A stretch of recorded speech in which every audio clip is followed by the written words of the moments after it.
The first time she saw him, he was laughing under a rain of green. Not real rain. Paper confetti, four-leaf clovers, and metallic shamrocks, drifting down from the second-floor balcony of O'Malley's like blessings no one had earned. Maeve stood at the edge of the crowd, fingers wrapped around a sweating glass of ginger ale she hadn't tasted. She'd worn green, but not the loud, glittering kind that begged to be seen. Her dress was deep emerald silk, the color of forest shadows. It caught the light only when she moved. She preferred it that way, unnoticed, until she chose otherwise. Not drinking? A voice asked beside her. She turned. He was handsome in the careless way of men who had never had to try, dark hair falling over his forehead, eyes the color of old whiskey, a smile already halfway formed, like he knew something she didn't. Not tonight, she said. Then tonight must be important. She raised a brow. Why? Because everyone drinks on St. Patrick's Day. The ones who don't are either hiding or hunting. Maeve smiled despite herself. Which do you think I am? He extended his hand. Mark. She looked at it, then at him. Knave. She didn't shake his hand. He didn't seem to mind. Outside, the city pulsed green. Strangers kissed strangers. Music spilled into the streets. Hope, cheap and sparkling, sold by the glass. Mark stayed beside her. He told her stories about growing up in Boston, about moving south to start over, about how he'd learned the hard way that love was something you survived, not something you kept. She told him very little. Men love to fill silence with their own reflections. He asked for her number. She gave it to him, not because she believed in fate, but because she believed in timing. 3 months later, he told her he loved her. They were lying in her bed, summer heat pressing against the windows. His fingers traced circles on her bare shoulder like he was mapping territory. You're different, he said. She knew. She had spent years becoming different. He moved into her townhouse 2 months after that. He brought laughter, groceries she didn't ask for, a toothbrush that leaned beside hers like it belonged. He brought warmth. He brought routine. He brought trust. She let him. She watched the way he slept, the way he left cabinets open, the way he checked his phone when he thought she wasn't looking. She watched everything, because love, she had learned, was not what people said. It was what they did when they thought you weren't paying attention. The first lie was small. Just drinks with the guys, he said. He kissed her forehead before getting ready. His phone buzzed on the counter while he was in the shower. She didn't touch it. She never touched it. But she saw the name. Aaron. He didn't mention Aaron. Not that night. Not the next. Not ever. The lies grew the way mold did. Quiet.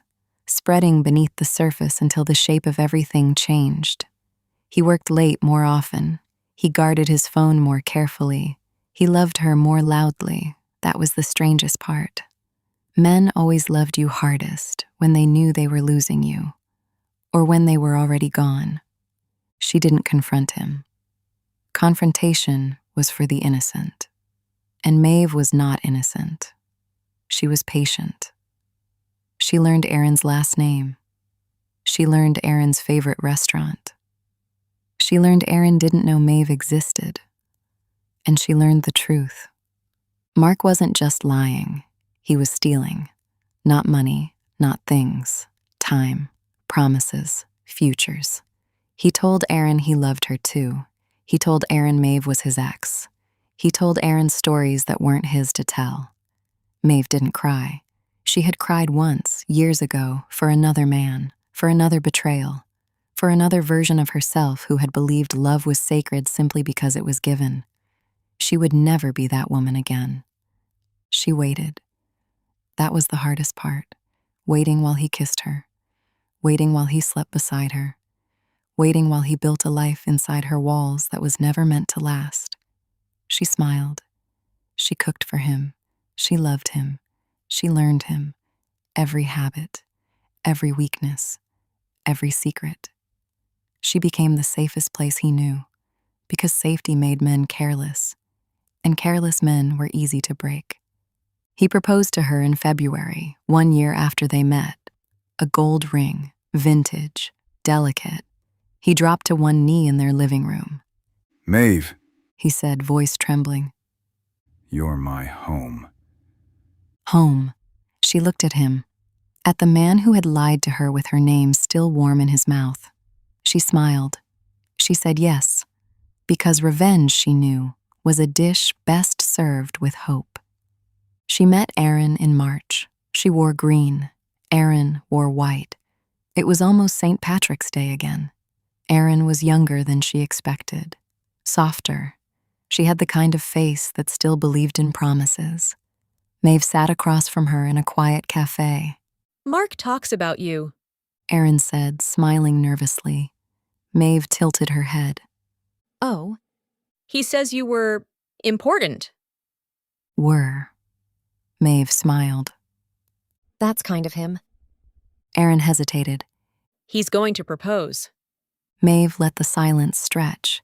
Then she reached into her purse. She slid the gold ring onto the table.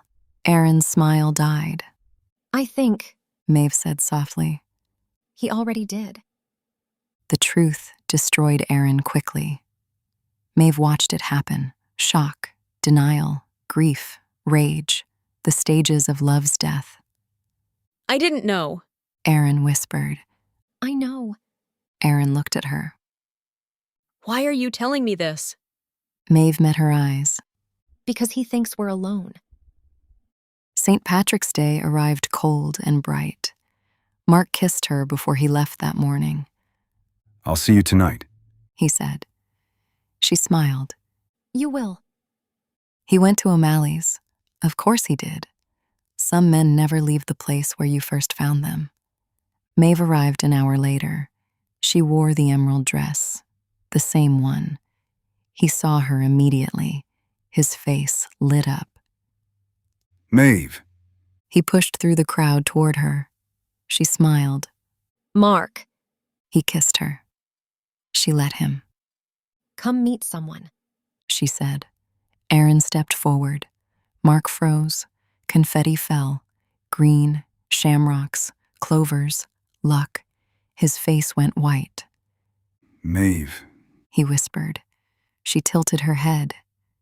You said you loved me. She gestured to Aaron. And you said you loved her.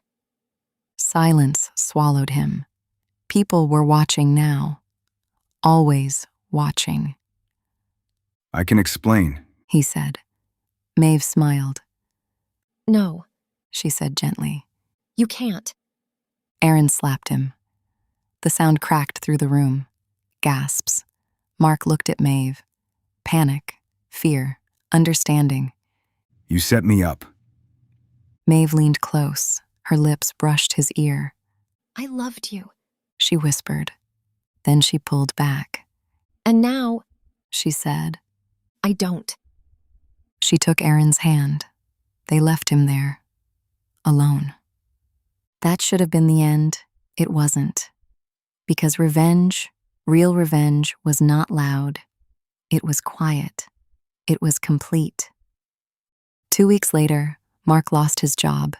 His boss had received anonymous emails, evidence, messages, photos, proof of inappropriate relationships with clients.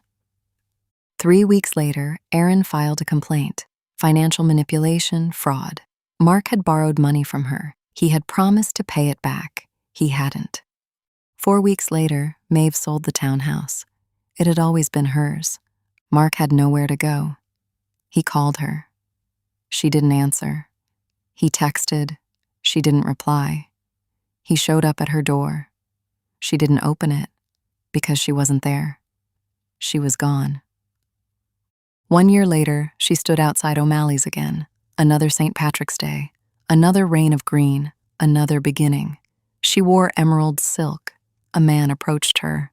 handsome, hopeful. Not drinking? He asked. She smiled. Not tonight. He extended his hand. She looked at it, then at him. She took it.